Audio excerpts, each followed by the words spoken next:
విషయం ఆలోచిద్దాం. ఇద్దరు వ్యక్తులు, వాళ్ళు కొన్ని దశాబ్దాలుగా కలిసి జీవిస్తున్నారు. ఉమ్, ఒక ఇల్లు కట్టుకున్నారు, ఒకరి ఆరోగ్యం గురించి మరొకరు చూసుకుంటున్నారు, అంతా బాగానే ఉంది.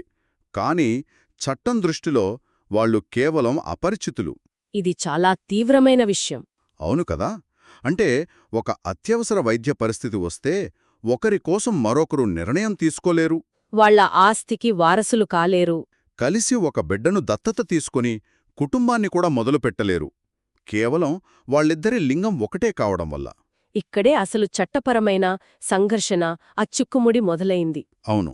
ఒకవైపు రాజ్యాంగం ప్రకారం గౌరవం, సమానత్వం కోసం పిటిషనర్ల అభ్యర్థన ఉంది. మరోవైపు వివాహం అనేదాన్ని నిర్వచించే అధికారం కోర్టులకు లేదు. అది పార్లమెంటు పని అని ప్రభుత్వం వాదిస్తోంది. ఖచ్చితంగా ఈ మొత్తం చర్చకు కేంద్ర బిందువు సుప్రీంకోర్టు ఇచ్చిన ఒక మైలురాయి తీర్పు.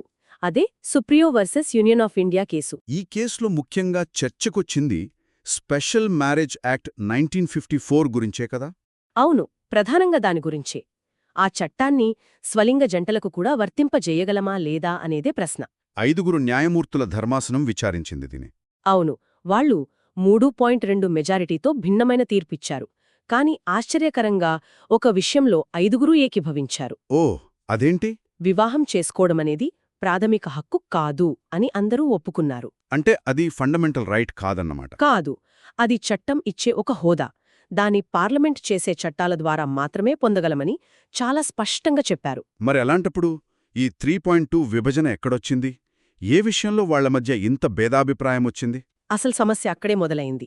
మెజారిటీ న్యాయమూర్తులు అంటే ఆ ముగ్గురు వాళ్ళేమన్నారంటే, చట్టంలోని భర్త, భార్య లాంటి పదాలను జీవిత భాగస్వామిగా మార్చడం న్యాయ వ్యవస్థ పని కాదు అన్నారు. వాళ్ళు అధికారాల విభజన అనే సూత్రాన్ని ప్రస్తావించారు. ఒక్క నిమిషం.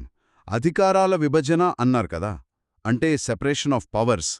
కేవలం కొన్ని పదాలు మార్చడానికే కోర్టు ఎందుకు అంత వెనుకడుగు వేసింది? చూడటానికి చిన్న మార్పులాగే కనిపిస్తుంది, కాని దాని ప్రభావం ఒక గొలుసు కట్టులా ఉంటుంది. ఎలా? మన వ్యవస్థలో 3 ఇంజన్లున్నాయనుకోండి. చట్టాలు చేసే పార్లమెంట్ ఒకటి, వాటిని అమలు చేసే ప్రభుత్వం ఇంకొకటి, వాటిని వ్యాఖ్యానించే న్యాయస్థానం మూడోది. అవును, ఒక ఇంజిన్ ఇంకొకరి పనిచేస్తే వ్యవస్థ దెబ్బతింటుంది. ఇక్కడ భర్త అనే ఒక్క పదాన్ని మార్చినా దాని ప్రభావం వారసత్వం, విడాకులు, వరకట్నం లాంటి దాదాపు 160 చట్టాలపై పడుతుంది. ఓహో, అదా అసలు విషయం. అది పార్లమెంట్ చేయాల్సిన చాలా పెద్ద పని అని వారు భావించారు. అర్థమైంది. మరి మైనారిటీ న్యాయమూర్తులు అంటే ఆ ఇద్దరు, వాళ్ల వాదనేంటి?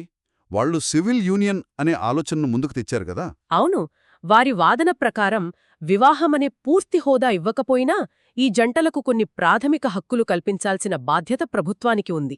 ఆచరణలో దాని అర్థమేమిటి? ఆ సివిల్ యూనియన్ వల్ల ఏం జరిగేది? దాని కింద ఉదాహరణకు భాగస్వామి అనారోగ్యంతో ఉంటే వైద్య నిర్ణయాలు తీసుకోవడం, అది చాలా ముఖ్యం. వారి ఆస్తికి వారసుడుగా ఉండటం, పెన్షన్ లేదా ఇన్సూరెన్స్ లాంటి ప్రయోజనాలు పొందటం, ఇలాంటి చట్టపరమైన రక్షణలు లభించేవి. కాని మెజారిటీ తీర్పు వల్ల అది జరగలేదు. ఈ తీర్పు ప్రభావం వెంటనే దత్తత హక్కులపై కూడా పడింది కదా? అవును, ఇది చాలా కీలకమైన అంశం. స్వలింగ జంటలు కలిసి బిడ్డను దత్తత తీసుకోవడానికి అనుమతి నిరాకరించబడింది. కారణమేంటి? బిడ్డ సంక్షేమానికి వివాహం లాంటి ఒక స్థిరమైన చట్టపరమైన ఫ్రేమ్వర్క్ అవసరమని మెజారిటీ న్యాయమూర్తులు భావించారు. అయితే ఈ తీర్పులో ఒక సానుకూల అంశం కూడా ఉంది కదా, ట్రాన్స్జెండర్ హక్కుల గురించి? నిజమే, అది ఒక స్పష్టమైన విజయం. భిన్నలింగ సంబంధంలో ఉన్న ట్రాన్స్జెండర్ వ్యక్తులు అంటే ఉదాహరణకు ఒక ట్రాన్స్ మ్యాన్ ఒక సిస్ ఉమెన్ను పెళ్లి చేసుకోవాలనుకుంటే వారు ప్రస్తుత చట్టాల ప్రకారమే వివాహం చేసుకోవచ్చని కోర్టు స్పష్టం చేసింది. అంతిమంగా పిటిషన్లను కొట్టివేశారు. కాని ప్రభుత్వం ఒక కమిటీ ఏర్పాటు చేస్తామని హామీ ఇచ్చింది. దాని సంగతేంటి? అవును, స్వలింగ జంటలు ఎదుర్కొనే రోజువారీ సమస్యలపై అంటే జాయింట్ బ్యాంక్ ఖాతాలు, ప్రావిడెంట్ ఫండ్ నామినేషన్లు లాంటి పరిపాలనాపరమైన హక్కులను పరిశీలించడానికి. ప్రాక్టికల్ ఇబ్బందులు. అవును, వాటిని పరిశీలించడానికి క్యాబినెట్ సెక్రటరీ నేతృత్వంలో ఒక కమిటీని ఏర్పాటు చేస్తామని హామీ ఇచ్చింది. సరే, ఈ మొత్తం చర్చ నుండి మనం నేర్చుకోవాల్సినవి ఏంటి? సాధారణ ప్రజలకు అర్థమయ్యేలా చెప్పాలంటే భారతదేశంలో స్వలింగ వివాహాలు ఇప్పటికీ చట్టబద్ధం కాదు. వారు కలిసి బిడ్డను దత్తత తీసుకోలేరు, కానీ వాళ్ళు కలిసి జీవించే హక్కుకు రాజ్యాంగ రక్షణ ఉంటుంది. వాళ్ళని ఎవరూ వేధించకూడదు. ఖచ్చితంగా.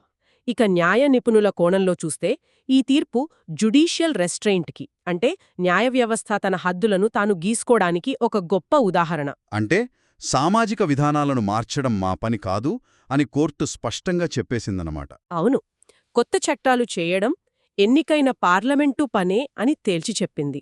న్యాయ వ్యవస్థ తన పరిధిని గీసుకున్న ఈ తరుణంలో ఇది మనందరినీ ఆలోచింపజేసే ఒక ప్రశ్నను మిగిల్చింది. అవును, అసలు వివాహంలాంటి సామాజిక సంస్థలను సృష్టించే లేదా మార్చే అసలైన బాధ్యత ఎవరిది? అది కేవలం పార్లమెంటుదా? లేక కాలంతో పాటు మారుతున్న మన మొత్తం సమాజానిదా?